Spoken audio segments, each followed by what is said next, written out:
All right, let's go. We got audio this morning, guys. How you doing? Just double checking everything, making sure we're plumb level and square before we come rocking across the internet airwaves to your Mad Hatter Nation having ears. How you doing? How you doing? Welcome. Or welcome back to the Hat and Beard Show. It, of course, is finally Friday. Boy, howdy, boys. We made it through the legal tampering period, the first big 3 days of free agency. Man, now here we sit at Friday before the weekend, and we are steamrolling into the offseason, getting ever so closer to the draft. Forgive me if I'm wrong. Brandy Coffee, I think, would have us zeroed, and I think we're talking about 42, 44 days until the NFL draft kicks off. We got all kinds of news and notes from around the league for you guys. It's, of course, the Hat and Beard Show. We come to you live Monday through Friday, 10 to 11 a.m. right here at youtube.com, the most based NFL and Detroit Lions content creation station. I realize I totally been neglecting. I got to give a shout out to guys over on Rumble and Kick. We are live across 3 beautiful platforms. Guys, I cannot emphasize enough. Get out of YouTube. YouTube's lame. YouTube is lame. Go to Rumble, okay? It takes a little bit. It's going to take you a few days of getting used to using it just because the aesthetics are differently. Far superior product. Far superior product. Go to Rumble. Check me out. Follow me over there on Rumble, you guys. We got all kinds of news, though. Not really. We're just trying to fill out the offseason here before we get into draft talk, guys. Kyler Murray, as to be expected. Everyone knew that this was coming. Kyler Murray going to go ahead and sign with the Minnesota Vikings. Going to go ahead and sign himself a 1-year deal. A 1-year vet minimum. You know what I'm saying? Now, that's not saying he's not getting a big old bag. Kyler Murray, though, putting on his size little guy shoes, he kind of borrowed them from Russ Wilson and doing the exact same thing as Russ Wilson. Signs a big old contract, and then goes and lands a league minimum, vet minimum contract elsewhere. And you know what? Honestly, guys, good on the Vikings. Okay, go ahead. Take on that nightmare scenario. Not my church. Not my problem. Enjoy that. Now, on a totally super bummer note, guys, Sunday Night Football, right? Football Night in America, NBC's flagship program. Sunday Night Football in America. We set the tone for the prestige of the NFL. And they had an option, a chance to do the right thing. Right? Now, some of you guys that are new here don't understand what I mean when I say the right thing. Well, they could have. Look, if you're cutting heads, I think we all understand who should have been terminated. And that is, of course, the Patrick Mahomes loving Chris Collinsworth, Patrick Mahomes. Oh, I tell you, I never seen someone throw a football until I seen Patrick Mahomes. Well, they could have fired his worthless knob-goblin ass, dude, right? Now, if you guys are, just so we are clear, there are actually 3 goblin characters from the Marvel Universe. Of course, there is Hobgoblin. Of course, there is the Green Goblin. But very few people know that there is actually a 3rd Goblin character, right? And that is Chris Collinsworth, the Cock Goblin. Okay, so he is also a Goblin character. They could have fired him, but no. Oh, no. Sunday Night Football is going to do everything they can to just make their product as shitty as possible. Just as absolutely shitty as possible. Sunday Night Football fires Tony Dungy. Why? Outside of the plastic tits and legs females that you have parading around on stage, who could be any name, Tits McLegs, okay? So they've got Tits McLegs. Outside of Tits McLegs, who else is marketable on Sunday Night Football? Pudding Brain Rodney Harrison, Chris Sims. The only other viable person that is worth any respect on Sunday Night Football is Mike Florio. And unfortunately, I'm telling you guys right now, Mike Florio is at the degree of based that Tony Dungy is. So Mike Florio will probably be fired next from NBC. Okay, so this is, I'm going to be honest with you guys. You know my takes are probably going to be exactly what you expected to be. Tony Dungy was, of course, removed from Sunday Night Football because even though he is kind of liberal coded, he is still, of all of the people on NBC, probably the most based one, right? And we know that NBC doesn't like that. Remember CJ Stroud 2 years ago? Let us not forget how the turntables turn. Keeping it with NBC, I did find this little article over here, and it's not something we're going to hang too much time on, but we are seeing this more and more and more. And honestly, I'm actually all here for it, okay? Now, there was, as a Lions fan, it broke my heart. Calvin Johnson is my favorite player in the history of football, dude. I love Calvin Johnson, man. And it broke my heart to watch him walk away from the game. But as I've gotten older and as my body breaks down, I've come to realize that it is infinitely better for players to be able to walk away from the game while they can still walk away from the game. Bryce Huff, 49ers edge rusher, announces retirement at age 27 after 6 years in the league. A respectable story. Okay, a respectable story out of Bryce Huff. Okay, I like what he did. I like what he's doing. I like what his plans are. This is a guy. I know this sounds super weird, guys. I kind of got this feeling that Bryce Huff is like low-key like a big old Ian Crossland fan, because when you look at what he's doing moving forward, this is a cat. This Bryce Huff dude, he is thinking so far outside the bun, dude, that he's sitting in a bucket of chicken, dude. And that's not a racist thing. That is just me trying to make a little bit of a jokey joke there, because it is. I think it's very clever. I actually looked up the company. Okay, I think he's onto something. This is a guy who's very forward thinking. Then we're going to go ahead and obviously shift gears and head down to the 3-1-3. The Lions lose team leader and special teams snaps to the Rams. We will talk about that. We will then obviously talk about another player departing from Detroit. When it comes to this individual, I'm like, good on you, dude. Get your bag. Again, I like the narrative story about the emergence, very Detroit-esque, very, very much the gritty nature of Dan Campbell. I do think this player can follow a very similar career trajectory in his ultimate return to Detroit as our friendly neighborhood Dan Skipper. We will discuss, though, and then, of course, we will discuss, obviously going to spoil that article, with Al-Qadim Muhammad signing with the Tampa Bay Buccaneers. The best edge rushers remaining for the Lions in free agency. Who could it be? Whoa. Hold the phone, boys.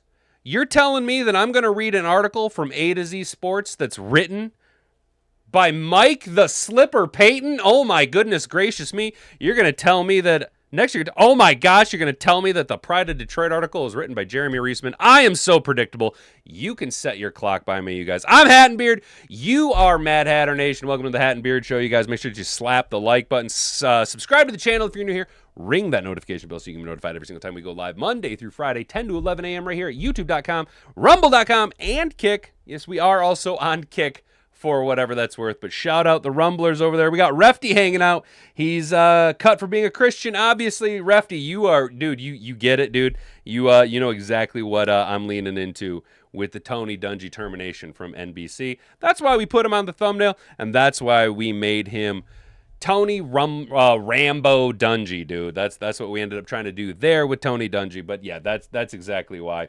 Chris the Cock Goblin Collinsworth. You guys like that name? You like that name?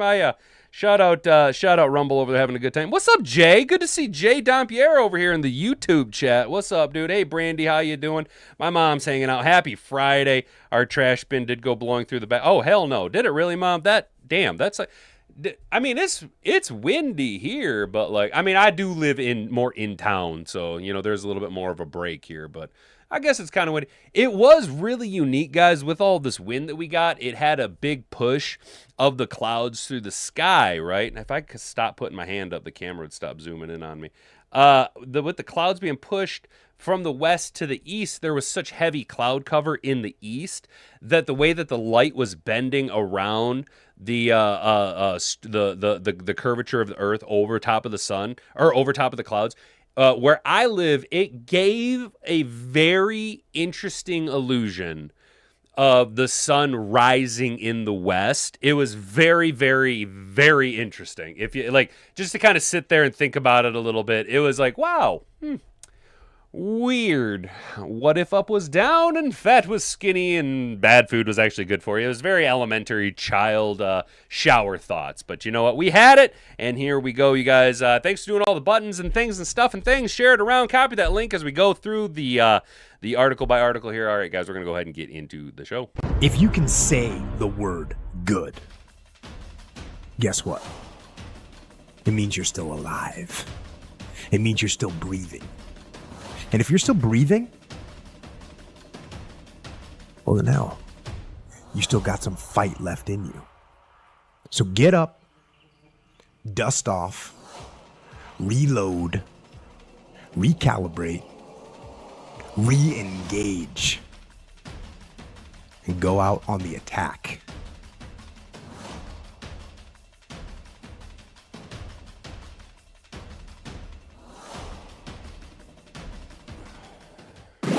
All right, you guys. Hey, make sure to smash the like button if you haven't already, guys. It helps kind of boost things up a little bit. So, Kyler Murray signs with the Vikings, creates QB competition with J.J. McCarthy after Cardinals release. Yeah, what a competition that's going to be. Really going to be a real high bar to cross over there. Going to have a really tall mountain of competition. It'll be quite a astronomical feat for them to overcome. Kyler Murray needs to go back to the Keebler fucking fudge elf factory where he came from. Kyler Murray's heading north, joining the Minnesota Vikings on a one-year deal after his release by the Cardinals on Wednesday. Murray's arrival creates competition for J.J. McCarthy, the 2024 NFL Draft's number 10 overall pick, who hasn't had the best of starts early to his career. Well, that's because he sucks. And anybody with functioning eyeballs and any semblance of critical thinking. I mean, and I'm not even talking like, dude, most people with a, shoe-sized IQ could have looked at J.J. McCarthy and been like, yeah, he's a college quarterback. I mean, for fuck's sake, Tim Tebow is a better professional quarterback now than J.J. McCarthy is now. Murray, a rival created, yeah, we read that. The Cardinals still owe Murray, I am such a poor, they still owe Murray just $36.8 million. Which makes this Veteran League minimum deal for the Vikings a low-risk, potentially high signing that could bode well for head coach Kevin O'Connell. No, it can't. No, it can't. All right? Zebras don't change their stripes. Kyler Murray is a coach killer, dude. And the thing is so far, Kyler Murray is a coach killer. You had a career savior in Sam Darnold, but you leaned into J.J. McCarthy. And over in Minnesota, as best I can see it, is like you got two coach killers over there at quarterback. And to quote the Highlander, there can be only one. You know what I'm saying? Only one of these guys is going to ultimately slay Kevin O'Connell's coaching career. Damn, that was a tongue twister. Murray reportedly visited the Vikings Thursday, and the belief was he wouldn't leave the building without a contract ironed out. Oh, right on. What'd they do? Tie him down and say, hey, listen here, little fella. Whoa, look here, little fella. We got Call of Duty in the locker room. He went, y'all got Call of Duty and Taco Bell in there? And they're like, yeah, dude, we got Call of Duty and Taco Bell in here. Come on in. He's like, y'all got Call of Duty and Taco Bell in there? And they're like, yeah, dude. We even got male cheerleaders. And Kyler Murray was like, y'all got male cheerleaders, Call of Duty, and Taco Bell in there? Oh, hell yeah, I'm signing with the Vikings, dude. That's exactly what he... The Vikings reported to the overwhelming favorite to land Murray despite McCarthy entering his third season in the NFL. McCarthy, who didn't play his rookie year due to a season-ending injury in the preseason, got his first taste of regular season NFL football in 25. But McCarthy struggled despite a 6-4 record in 10 games, and injuries cost him yet again. Yes, well, I mean, you know, it's going to happen.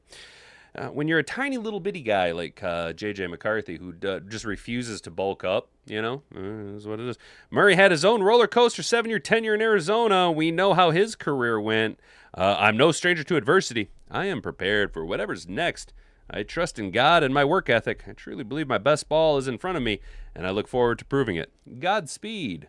Godspeed that Call of Duty comes out soon, and I have something to do. Y'all got Call of Duty and Taco Bell in there? Can I get a French fry? Can I borrow a French fry? Last season, Murray went 2-3 in 5 games, throwing for 6 touchdowns and 3 interceptions before a foot injury knocked him out of the rest of the way. Like his actual foot got hurt, or like half of his body from the ground up, 1 foot of him got hurt? I'm confused.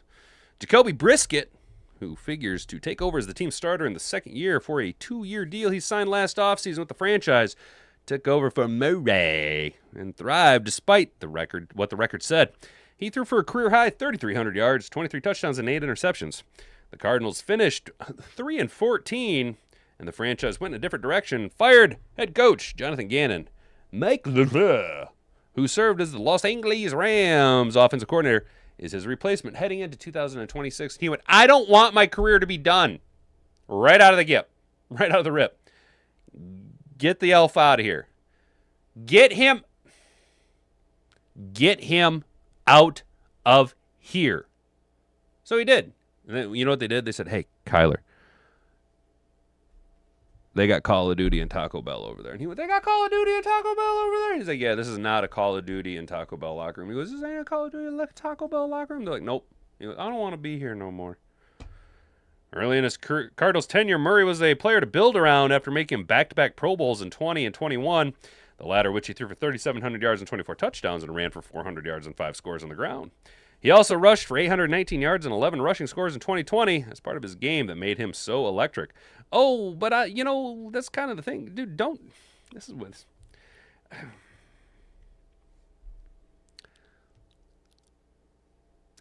Michael Vick was the exception to the rule.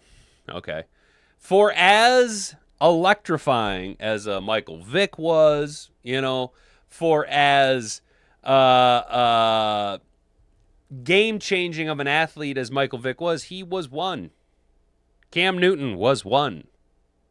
For every Cam Newton and Michael Vick, you have 6 Kyler Murrays. You got Tim Tebow's. You got Kyler Murray. You know what I'm saying? You got all these guys, Vince Young, who are supposed to be all that. Because in college, as we said before, in college, even if you are the 1% of the 1%, you are still so much farther ahead than everybody else. But when you transition from the collegiate ranks to the NFL, you are no longer the 1% of the 1%. You are entering a league of 0.01% of world athletes. Everybody else is on your level, dude. That 300-pound defensive lineman that you ran circles around in college because you were a dual-threat quarterback that played the spread offense in college, guess what? He's running your little monkey ass down in the backfield because he's just as fast as you. Because in the NFL, you got 300-plus pound offensive and defensive linemen running 4.5 40 somehow. Are you shitting me? Of course I'm not shitting you. I'm like 6'3", 6'4". I'd fucking kill most of you if you were to shit me. Holy hell. Bro, dude, it's just, I just don't understand. Maybe, you know, and honestly, I've been called, you know, an old head. I've been called racist, all this shit, because I'm just like, dual threat quarterbacks are not the answer. A mobile quarterback is a benefit to have, but you will be infinitely farther ahead with a Jared Goff than you will be with a Kyler Murray. Are you fucking serious? I need a more stable desk. I keep knocking everything down. Are you fucking serious? Like, dude, how much more proof do you guys need than every single time? And what is it? Is it the Mel Kiper effect? Is that what it is? Is it Hawkman that gets everybody so hot and bothered over these dual threat quarterbacks, dude? And how often is Hawkman right? Didn't Hawkman have a big old hard-on for Jamarcus Russell? But no, here we are every year giving Hawkman credibility that he isn't due. Because what, he won a war of attrition over everybody else? Because he just keeps turning out throwing slop content. You know what's funny is that, like, as years go on, everybody forgets about all the negative. They, oh, well, he didn't get this right, he didn't get that right, but he did get A and he did get B right. Okay, that's all well and good. So hypothetically, let's say Nostradamus, the greatest fucking guy to think about the future, he said hister and planes and blah, blah, blah. Okay, yes, dude. Just because you lay out an alphabet of fucking prophecies and 2 come true doesn't mean you know what the fuck you're talking about, dude. 1,000 chimpanzees typing away on a keyboard will eventually create Shakespeare. Okay, it is just a matter of how motherfuckers do it on Twitter. I could go on Twitter every single day and make the most outlandish projections, right? If I were to go on Twitter right now and just say the Lions will go fucking 17-0 and win the Super Bowl and not have a single point scored on them, right? And then I can just simply go back and delete it. However, everyone will laugh at it. And it doesn't come wrong. Everyone just gets a little chuckle out of it. But if you just randomly throw out these insane, outlandish, over-the-top prophecies, right? And it does come true, you're no longer a crazy person. You're a fucking genius, dude. You're brilliant. You're great. You're the greatest thing since sliced bread. You're more inventive than pockets in your underwear. You're more fun than fucking sex on a scooter. You know what I'm saying? I don't understand how we can actually show the data of how many times Mel Kiper has been so fucking wrong, Shedeur Sanders, right?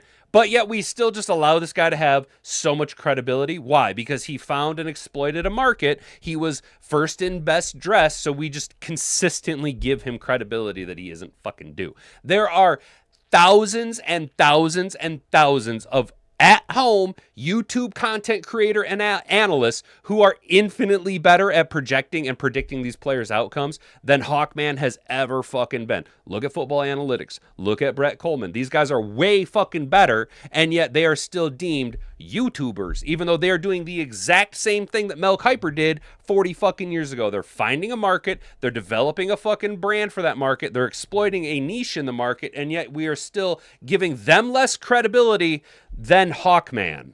Why? Why does the old, well-dressed boomer class just infinitely give more expertise and credibility than the people who actually know what the fuck they're talking about?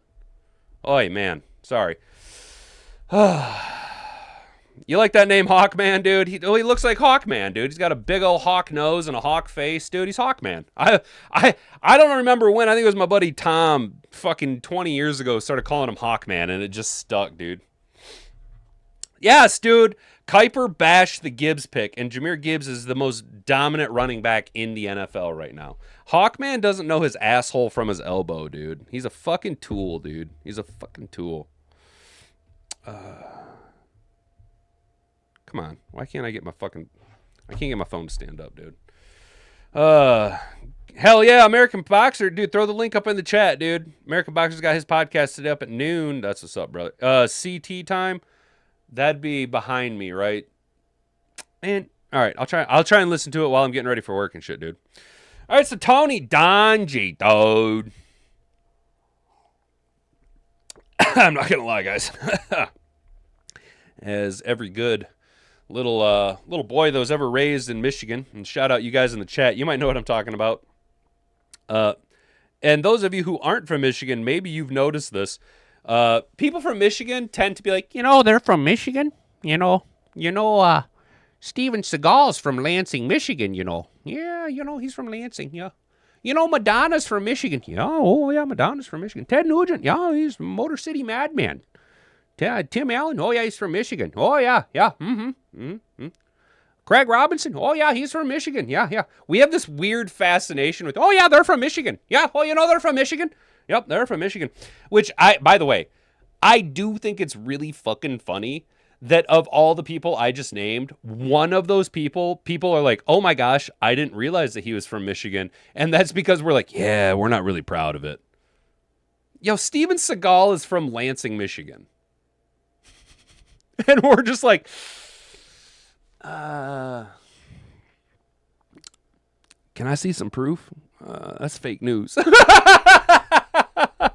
Jeff Daniels. Yeah, dude. So you see what I'm saying? Like everybody, like people that are from Michigan, like celebrities, people from Michigan are like, they're from Michigan. Oh, I like that guy. He's from Michigan. Yeah, he's from Michigan. Well, he's from Michigan, he's from Michigan. So we have this like weird, like almost medieval like loyalty to people from the area. You know what I'm saying? So I do have, like, being a Michigander, my character trait has a built-in +5 loyalty to tribesmen from Michigan. You know what I'm saying? As much as I didn't like Derek Jeter, I'm still like, yeah, but he's from Michigan. I like Derek Jeter. You know what I'm saying? Tony Dungy. Yeah, he's from me. I like Tony Dungy. He's from Steve Mariucci. Steve Mariucci, he's from Michigan, You know what I'm saying? Steven Seagal's like 350 now. Dude, that was like 12 years ago. Steven Seagal's like 500 pounds now, dude. Steven Seagal's man. It's funny to me that, like, of all the people, Steven Seagal being from Lansing, we're just like, yeah, no, let's not talk about that. No. Like, people from Michigan are more proud of the fact that Uncle Ted went to the University of Michigan than they are that Steven Seagal's from Lansing, dude. You know what I'm saying? Alice Cooper. Exactly, bro. Dude, see, Rick, dude, and this is what I'm talking about. We're all just like, oh yeah, this guy's from Michigan too. This guy's from Michigan too. I actually thought it was pretty cool. I didn't know until about, I don't know, 6-7 years ago that Craig Robinson was from Michigan, dude. I think that's pretty neat, man. I think that's pretty neat, dude. The guy that played Richard Jewell, Paul something. You know what I'm talking about? He played Richard Jewell. He's kind of having a pretty relatively solid career right now. He was just in the remake of the Naked Gun, or the reboot of the Naked Gun movies. Gosh, you know what I'm talking about? Paul Heyman or something like that. He's from Saginaw, dude. And I was like, that's wild as hell, man. He's from fucking Saginaw, Michigan. Slim Shady. Well, yeah, I mean, Marshall Mathers, Slim Shady, whatever, He used to be good, dude. He used to be good, but now he's just a TDS having libtard. All this to say, guys, as I pull up my notepad, all this to say, Tony Dungy. No shit. Gun Guy Tricon's really based in Michigan? Hang on. All right, guys. Sorry. Gun Guy just completely derailed the fucking... Hey, how do you spell that, son of a bitch? Kristen Bell's from Michigan as well. That's right. Yeah. And I believe Dak Shepard is too. Keegan-Michael Key is as well. T-R-I-J-I. That's it. T-R-I-J-I. Tricon. No shit. They're down in Wixom? Fuck you. Seriously? No shit. Sorry, guys. We're getting out in the weeds here. Okay, good. So Tricon does have an RMR. All right, that's what I wanted to look at. Tricon, solar backup. Do they have a solar backup?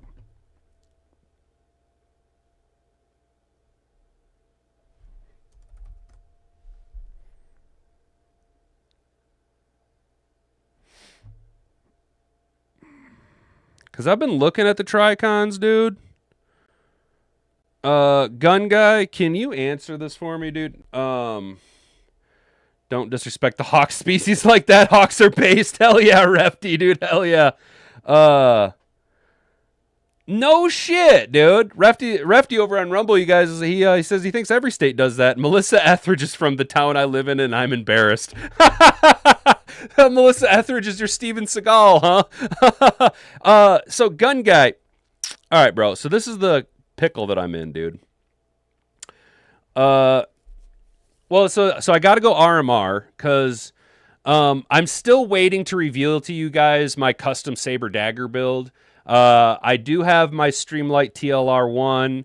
I'm still waiting to order the comp, and I'm still waiting to order the optic. My Fat Tack holster should be delivered in the next 7 or so business days, depending on flow. But I'm waiting to reveal my custom saber dagger build to you guys until I got my Fat Tack holster. I want it to be completely revealed to you guys as it's supposed to be carried. So I'm waiting to get my optic and compensator. The question that I have for you, gun guy. Okay. So now I have just like shifted because I'm a good Michigan boy and I like to buy Michigan products. Do I go Tricon, or do I go with, I've been looking at Hollow Sun because they have the solar backup, dude. And we're talking 50,000 hours of battery life, bro. I'm fascinated with the solar backup on Hollow Sun. Is it worth it? And what can you sell me on Tricon over Hollow Sun? Battery replacement. Am I going to have to take the whole unit off and then re-zero my optic, or can I easily replace the battery? What kind of optic? I don't need an enclosed optic. I would prefer green dot just because I do have some mild stigmatism situations going on, but I don't end up having, what's it called? Polarization or whatever, or where I don't have quite the whole spider splatter from the red dot optic. The green, I think, is a little bit cleaner to look at.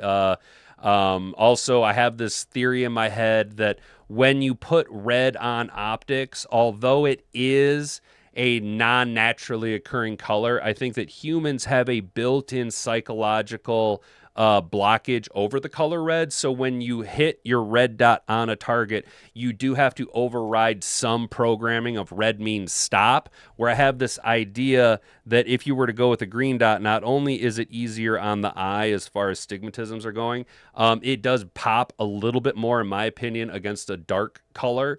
Also, I have this wiring in my head: green means go, green means go, red means stop, green means go. When that green dot gets on target, you go. You know what I'm saying? Bill drill, go. You know what I'm saying? Does that make sense? I have red RMR, but you prefer green. You like the ACOG? Oh, okay, gun guy. Yeah, I wish I was rich too and could afford an ACOG. I wish I had all kinds of money, dude. Yeah, I'm a poor. I'm a fucking poor, dude. I'm trying to take advantage of St. Patrick's Day specials on fucking Palmetto State, dude. I shop at Poverty State. Moldy Teeth, you don't think the Lions have done shit, man? The Lions have done a bunch, bro. They've done a bunch, dude. Bro. Logical. you see what so Rick, you see what I'm saying about the red versus green dot, dude? And I'm not trying to say I'm onto something, but I really do think that if you were to measure it, all right, don't take like regular shooters, but if you were to take somebody who isn't a complete amateur but doesn't shoot regular, someone who shoots a couple times a year, maybe, okay, I betcha, you betcha, that ain't bad. I bet you that if you were to take an average Joe that has some familiarity with firearms, give them cloned. Okay, so you take your standard, you just replicate Glock 19, Gen 3, or Gen 6 if you want that longer beaver tail, whatever. Same light. Damn, dude. What the fuck's going on here? Zooming way in.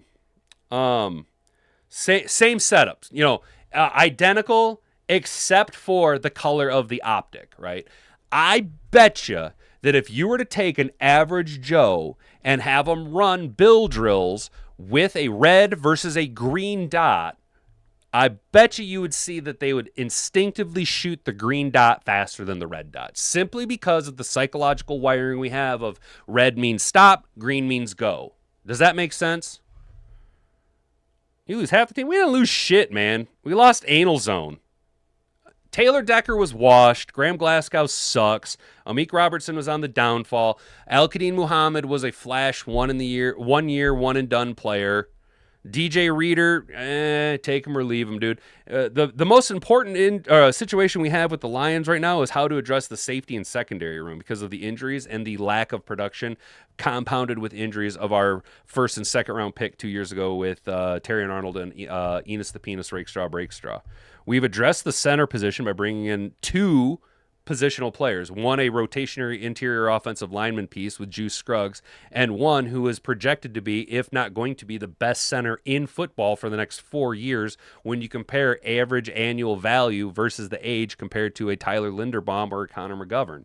Penei Sewell has the flexibility to go back to his natural position. Remember, Penei Sewell, being the most dominant offensive lineman in football, is playing outside of his natural position of the left side. Switch him back over to the left side. You don't have to go the draft route. You don't have to go free agency to address the right side line, all right? You already have Miles Frazier in-house, dude. Miles Frazier, I think, is a natural-built offensive tackle over a guard. I think he was playing out of position at guard in times for the Detroit Lions. I do think Miles Frazier is the plan, and don't be surprised if the Lions don't go tackle in the first round, dude.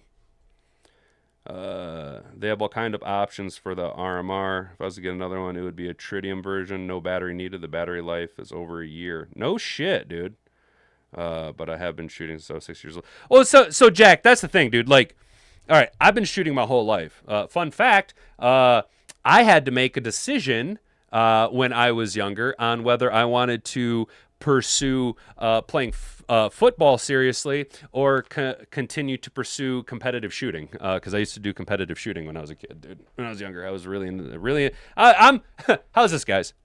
I don't like to toot my own horn when it comes to firearms and weapons handling, but your boy's pretty fucking lethal. Your boy's pretty damn good when it comes to firearms, dude. Not only did my dad teach me how to shoot when I was very, very young, right? And I'm not saying like a psychopath, but like, I was a good old boy. You know what I'm saying?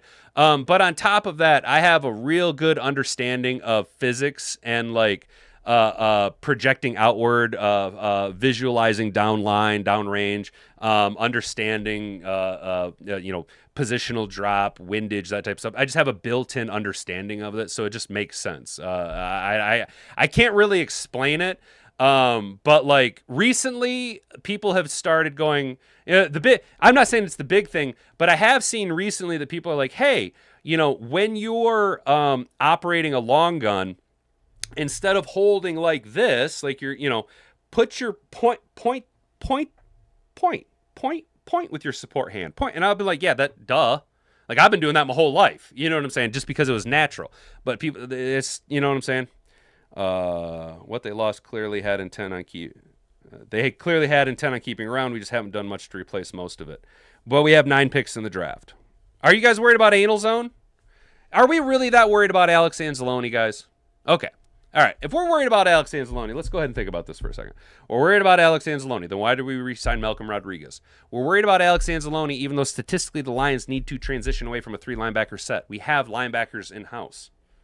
Okay? What, we didn't go sign Max Crosby and bankrupt us? Okay. Oh no. It's not like this is a loaded draft class of defensive ends. Or you know what, guys? Considering it's been half a decade now, maybe Brad Holmes just doesn't fucking care. Maybe that's just not something he gives a fuck about. Maybe he's like, I don't give a shit. Put a body over there. I got Hutch. You know what I'm saying? Maybe he just doesn't care. Maybe he just doesn't fucking care. That could be. Didn't need to be a perfect shooter when I was big enough to carry 240. Hell yeah, dude. Oh, you talking? Trippy, get your ass in the gym, dude. Get the fuck in the gym, bro. Brother, I know you're about my age, dude. It isn't about mass anymore. It's about practical physicality, dude. You got to be able to move your body. This is kind of where I'm at with my fitness journey. I need to be able to run 100 yards without dying at a sprint, without pulling a hamstring or tearing a muscle. You know what I mean? I need to be able to grab, drag, and move people for 50 to 30 yards without them, while being under a high adrenaline situation. You know what I'm saying? You need to be able to lift, move, turn, twist, carry. It isn't so much about aesthetics. That will come. It's not all about, how big you can get. That will come. If anything, guys, we need to get back into the ancient form of working out. We need to model ourselves. I'm so sick of these fucking juice heads, bro. Dude, you realize we got teenage kids running gear already? That's fucked up, dude. That, in my opinion, teenage boys using gear is on par with us giving little girls TRT. You are fucking them up forever, man. So stop doing that shit. We need to stop with the mass monsters. Get this shit. I get it, dude. You know, Arnold was fucking sick to look at. These insane mass monsters are cool, dude. But like, I personally, like, okay, I've got 20-inch arms, right? When I flex, I've got 20-inch fucking arms. That's cool. You know what's even more cool, though? Having an Adonis belt that stabilizes your whole fucking midsection so that your back isn't under tension, so that your body can move, so that you have a solid foundation. How come 100 years ago, now you could say, there wasn't processed food, there wasn't all of these chemicals in the water supply, all this bullshit. Okay, how come 100 years ago, though, during the Industrial Revolution, when there was pollutants everywhere and people were just dying in the fucking street because of bacterial infections, how come, by lack of a better term, fitness influencers of the time, bodybuilders of the time, how come they were able to have these insane Greek-like builds and maintain it into their 60s, 70s without TRT? You know what I'm saying? Why was that? Because they were doing foundationary builds, dude. It isn't all about just increasing mass. You need to actually put strength behind it. Think of it as old man strength or farmer's strength. It's because they've done it 1,000 times over and over and over again and built a solid foundation to put the mass on top of, dude. They were Nephilim. Hell yeah. Gun Guy Cart.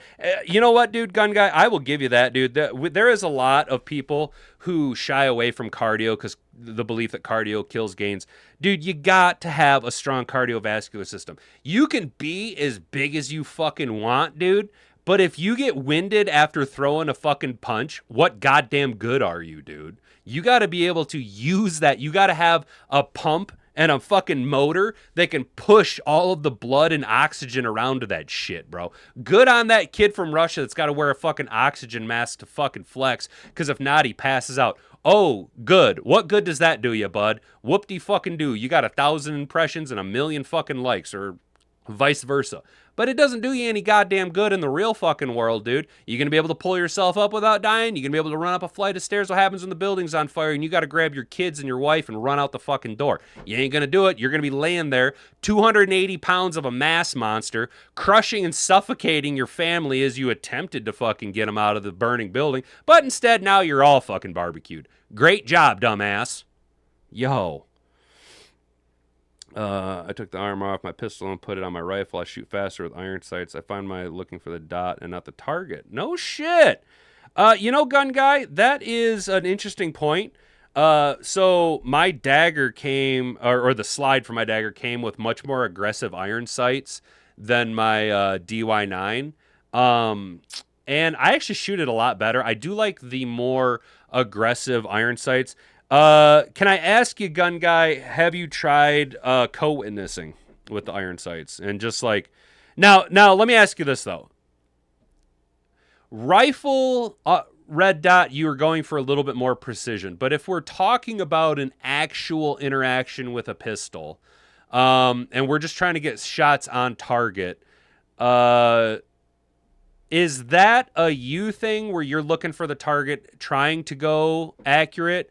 Or do you just like not prescribe to the get rounds in mass? You know what I'm saying? Because like I understand a well-placed round is better than a bunch of rounds, but in the situation, the 3x3x3 rule, 3 seconds, 3 yards, 3 shots, would it not just be better to get rounds in target than rounds well-placed in target? Does that make sense? I'm just spitballing, dude. I'm just spitballing. Quality of food then compared to now is a huge difference. That's true, Jack. That's true. But the quality of air and shit was a lot less where it is now. And especially like, the amount of physical labor that was involved. They didn't have nearly as much automation. So there is a little bit of give and take to that. But I do agree that the nutrition back then was a lot different. They were getting more like whole nutrients than compound, broken down industrial lubricants used to win the world wars. They weren't sitting in a chair all day. Gary, 100%, dude. That is a massive thing that people don't realize is that, like, there are a lot of compounding reasons why our European cousins are inherently smaller than us. Typically, that has to do with the 200 plus fucking years of us not having sanitary water supply. And then ingesting alcohol water, which has a slightly higher caloric intake over the span of 100 some years, is going to lead to genetic increases from a predisposed higher caloric intake. On top of that, the United States infrastructure is not designed for foot traffic. It is designed to sit in your car and drive, whereas our European cousins. Now, some metros in the United States do have more of a bipedal infrastructure versus a mechanical infrastructure. But you see that, like, when people move out of these metropolises, these major metropolitan areas where they're not walking and they're driving as much, they instantly put on 10 to 15 pounds just from being stagnant and sitting all fucking day. 100%, Carrie. 100%. I shot tournaments in the youth leagues when I was 17, 19. Hell yeah, Brent. Hell yeah, dude. That's what's up, dude. I think I stopped about when I was 15, 16, because that's when football started getting real fucking serious. That's when I started going to camps and shit, and really had to kind of focus on that more. The RMR makes it more accurate, and more distance just slowed me down. I was shooting IDPA and was looking for speed. The RMR definitely increases accuracy. It just may take more training. And that's kind of what I was thinking about, Gun Guy, is like, can you train yourself through that? Because, okay, I'll be 38 in April. By all accounts, red dots on especially handguns are a very new thing. That's not how I was raised. That's not what I was trained on. I was raised and trained on iron sights. You know what I'm saying? Even when I was competitively shooting, it was all iron sights and peep sights. You know what I'm saying? So can you train your way through that? Because I've never shot red dots. I have, but not like I haven't shot them enough to say I'm training with them. So that's something that I'm gonna have to learn on. That's why I'm kind of interested. Do I go RMR? Do I go RMR? Do I go Tricon? Do I end up going with the Hollow Sun? That type of shit. I don't want to go Olight because they're Chinese. That's why you need to tune into my podcast. Hell yeah, American Boxer shit, dude. Throw the link up, brother. Drop that link in the chat, my guy. There's a bunch of SEALs from Michigan. I'm not surprised, American Boxer, dude, with all the water around, dude. And I would kind of believe that the built-in outdoorsman nature of Michiganders kind of lends itself to these survivalists, more self-sufficient determination to get through buds. Would I be wrong in that assumption? Because I kind of feel like that leans itself to that. Well, we got totally off topic here, guys. Ancient people were stronger and far smarter than us. That's why some people can't comprehend the things they built. Refty, bro. Refty over on Rumble, nailing it, dude. Have you seen the video of the guy that's like, I solved the problem on how they moved the blocks for the pyramids, and he just puts up like conveyor belts and fucking pulley systems, and he just uses leverage? The fact that people don't understand simple fucking leverage anymore, basic physics, blows my fucking mind, dude. Guys, we are talking, and I'm not trying to sound like an asshole, but we are talking elementary stuff here. People just don't seem to understand it, dude. We live in a really dumb fucking society, dude. We live in a dumb society. So, we're gonna kind of bypass a couple stories here. A little bit of filler, a little bit of fluff. Obviously, Grant Stuard went to the Rams. Al-Qadim Muhammad signed with Tampa. He's following Alex Anelzone down to Florida. With that being said, and knowing that Mad Max Crosby was signed away to, was originally traded to the Ravens for 2 first-round picks, and then they backed out of it because of the injury situation or hypothetical situation going on over there with his knee. The Ravens then signed the guy that we were kind of hoping would fall to us with a Trey Hendrickson, but the dollars, again, I'm not really high on the dollars there. So then it's kind of like, well, who's out there? Who do we want? Who do we get, right? Jadeveon Clowney.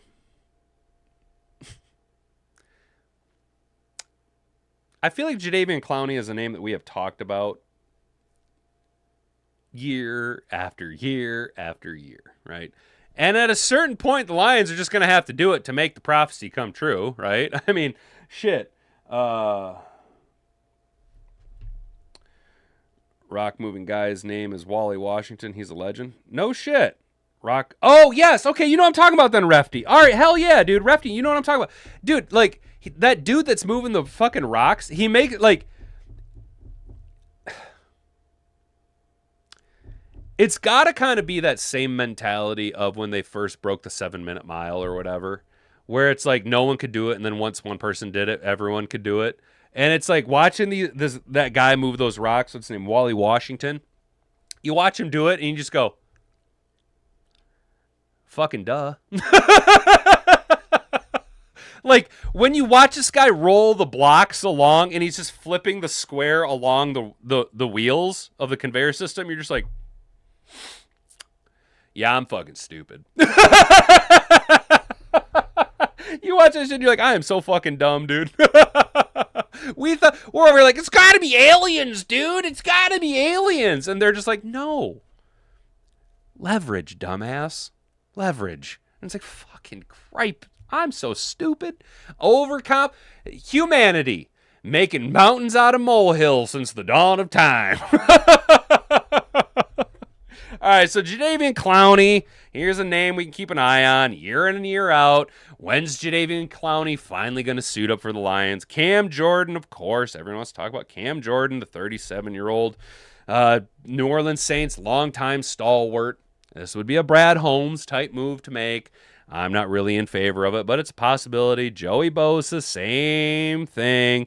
Von Miller, I'd actually prefer Von Miller over Joey Bosa or a Cam Jordan just because, you know, one thing, when Von Miller came into the NFL, I think he was on Dan Patrick or Rich Eisen, one of the two. And they were like, so what are you going to do with your signing bonus? And he goes, I'm buying a chicken farm. They're like, what? And he goes, well, my major's in avian health or something. Like, he majored in like agricultural, specifically in avian agriculture and farming, right? So he's just like, I'm buying a chicken farm so that I can make a bunch of money farming chickens. It's like, holy shit, dudes. That's why I've always kind of liked Von Miller. The other name that I really like here is Arnold Ebiketin, whatever his name is. Liked him coming out of college. Younger guy. This one makes sense to the Lions. They're trying to meet in the middle of a youth movement and short-term deals. Good old Hey Arnold. Hey Arnold is still in his late 20s, and he fits what the Lions are looking for. Boop, boop, boop, boop, boop. He can run, defend, and he can bring pressure. He's mostly been a rotationary guy. 25 pressures and 2 sacks on 384 snaps isn't bad. He was much better when playing with more playing time in 2003 and 2024. Hey Arnold. We of course also like AJ Epinesa and Free Jennings, and of course you got no free agent defensive end list would be complete without Leonard Floyd. Of course, Leonard Floyd, because why not take these old broken down players, you know, who were once I hate to say it, why not take a bunch of has-beens? Let's go. Oh wait, because we're not that team anymore. We don't need to do that. Arnold, Hey Arnold is our guy, or AJ Epinesa. I'd be happy going with either Hey Arnold or AJ Epinesa. Those are the two routes that I am totally in favor with, guys. So, you know. All right, we're going to kick it over to Mad Hatter Nation. Just kind of chill and kick it with you guys. Dude, Wooby wobbled a 5-ton stone 50 feet using a pebble. Dude, you know what I'm talking about, dude. Refty, you know what I'm talking about, bro. Where he puts that motherfucker and just rotates it by himself like it's nothing because he understands physics and leverage, dude. Bro. Also, y'all, have you seen the video of this guy where he's fucking with ants? Oh, bro, it is so satisfying. This dude, he takes a little piece of sausage and he puts it on the fucking ground until one of the fucking like worker ants comes and finds it. And he's like, "Oh yeah, food!" And he runs back to the nest to tell him, right? And he picks up the piece of sausage and then he puts a rock down. And then all the ants come and they're like, "Oh fuck, dude, it's just a rock. You're a fucking liar, dude." And then they all leave. And then the one ant comes back and he puts a piece of sausage on. And this dude does it like 6 fucking times, dude. Now, I know. It's weird. I think it's hilarious. I love the fact that this dude just like, he's so petty. That instead of just like taking care of the problem and killing off all the ants, he's gonna fuck with them and make. And they're like, "Nah, dude, Phil, you're a fucking liar, man." He's gaslighting them. He's gaslighting the bugs, dude. That's so fucking funny to me, man. That is so I don't know why, but I think it's hilarious that like it's like the degree of frustration you have to be with to be like, you know what? I'm just gonna fucking gaslight him. Bro, I think that's awesome. Damn, American Boxer, you're on a 4-mile run?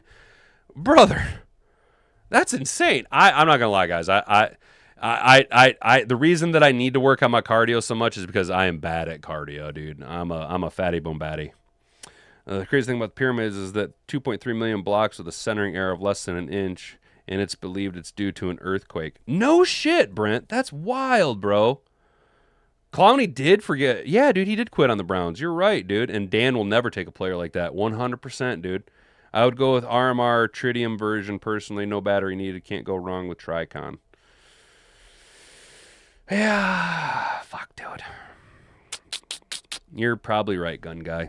You know what? It's going to come down to dollars because I am still trying to keep this pistol build in a budget-friendly idea. That's why I've pieced together the frame. That's why I pieced bought the frame and the slide separately when they were on sale, that type of shit. It is a custom build. So what I did, and if you guys know PSA product line, what I did was I bought the Saber Dagger frame, and then I put the SW1 Dagger slide on it with the threaded barrel so that I could put the comp on there. And then the plan is I got the Streamlight over there. I'm looking at it right now. I got my Streamlight over there. Throw the and I'm not going to get fancy with the comp. I'm either going to just do the PSA's comp made for the Dagger, or if it's a little bit shorter, I might look at the Harrington Arms comp for the Dagger. But ultimately the plan is comp, light, optic, custom build, keeping it, relatively budget friendly. So as it sits right now, I did spend a little bit more. I got a fancier light than I probably would have, but that's because I offset. I got a gift card to Sportsman's Warehouse for Christmas, so that pretty much covered that. So when you count in the FFL transfer fee, the shipping protection on 2 different shipments, frame, slide, light so far, I'm probably into about $600. And then the comp is about $50 if I go the Dagger or the Palmetto State comp for the Dagger is about $50. And then I'm into an optic depending on which route I go. I'm trying to keep it under $1,000 altogether. I did spend a little bit more money on the holster than I wanted to originally, but that's because it was $5 more. No, I didn't. I didn't get the carbon fiber. I just went with the OD green holster. Oh, that's right. I spent a few more dollars on the wedge so that I can, because you can buy a wedge for the holster that tips it back to put that handle back up against your body more. It uses leverage to kind of roll it back. But I did not get a sidecar for it. As much as I like appendix carry, I don't like having my spare mag on my appendix. I like having it around at about a 4 o'clock on my offhand. Does that make sense? And I do carry anywhere from 2 to 3 extra magazines. And yes, I do go actually what I did was, so because of the way the Saber Dagger frame is designed, it's meant to have a mag pull put on it. So Glock 19 magazines don't fit. So I run Glock 17 mags. And actually, I'm not going to put a mag pull on it because I do like the grip that they have right there. It ejects just fine for me. And as much as I like the mag well on my Daria DY9, it needs it because it's got a little bit shorter of a handle than my Dagger. But I then bought some different. I got a couple of aftermarket custom made 18 round Glock 17 magazines. AJ Epinesa can crush her John Kaminsky Brad type. He likes. Too bad he's getting sacks and slower than molasses. Yeah, he is slow. Brent, he is slow, but actually that's a really good comp right there, man. Brent, that is a great comp. AJ Epinesa is John Kaminsky. Yes, brother. Nailed. Absolutely nailed it. I used to put them yellow fuzzy caterpillars on an anthill and watch them tear it apart for hours. Refty, I do that same shit, bro. And I'm almost 40 years old. Ain't no used to. That's just little boys doing little boy shit, dude. Sometimes. Look, dude. Where I work, we have a bunch, like, for whatever reason, fruit flies, dude. Everywhere, dude. Fucking everywhere, man. They always pop up. And when it's fruit fly season in our maintenance office, what I do is I kill the fruit fly, and then I put a piece of tape about yay long. Whoopsie. I put a piece of tape about, yay long up on a bookshelf. And then what I do is I take, and I wish I could stop my camera from zooming in on me.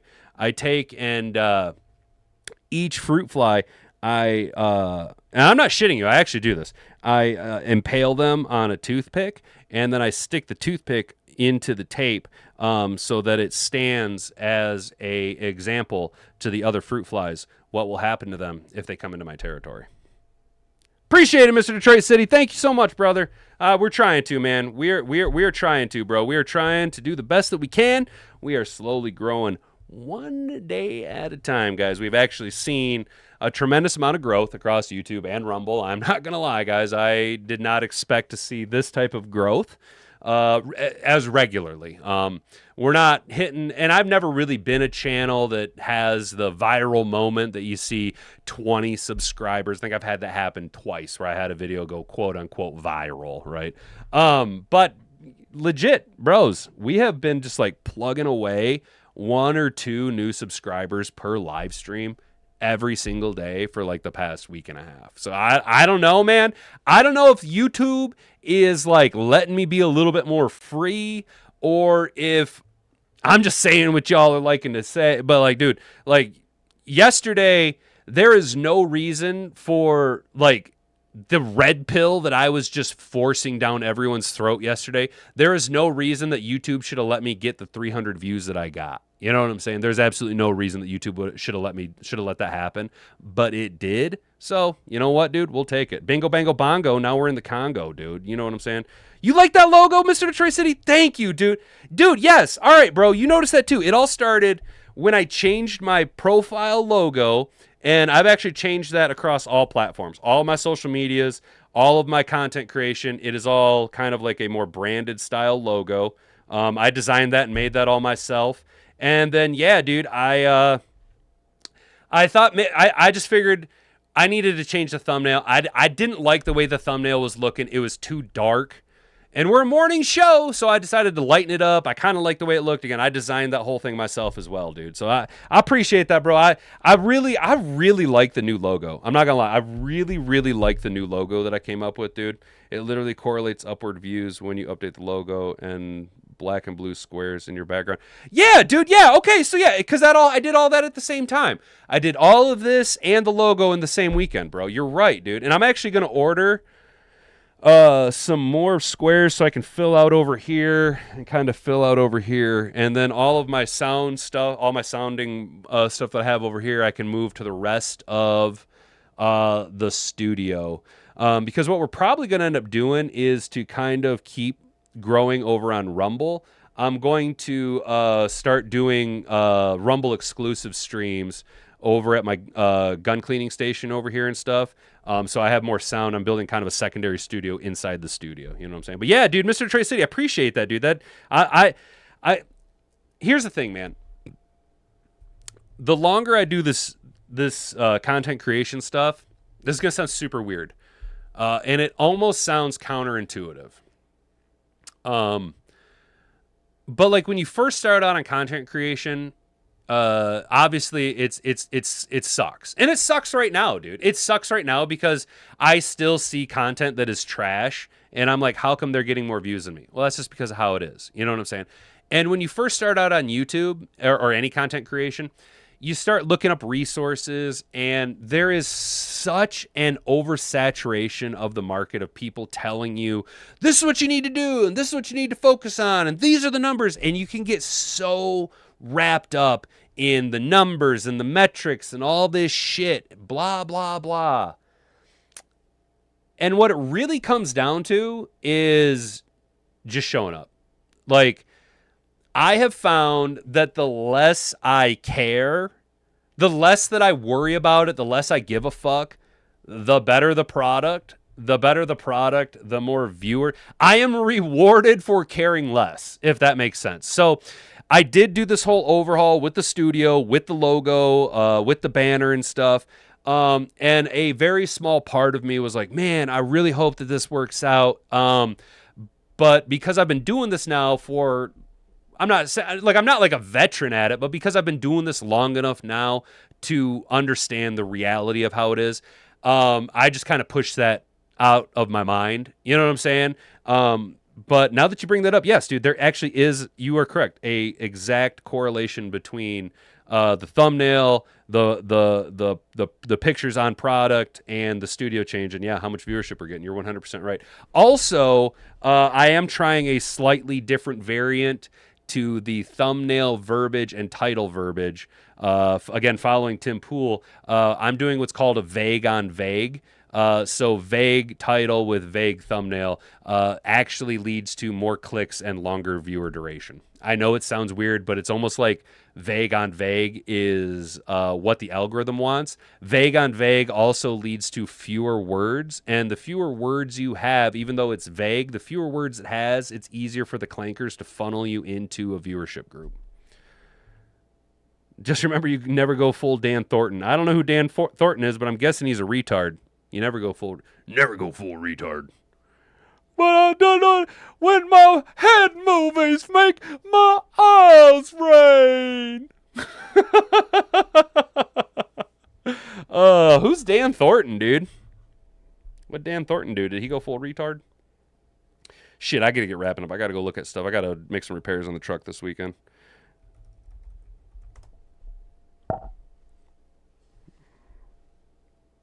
Well, there's a bunch of Dan Thorntons. Are we talking the real estate agent?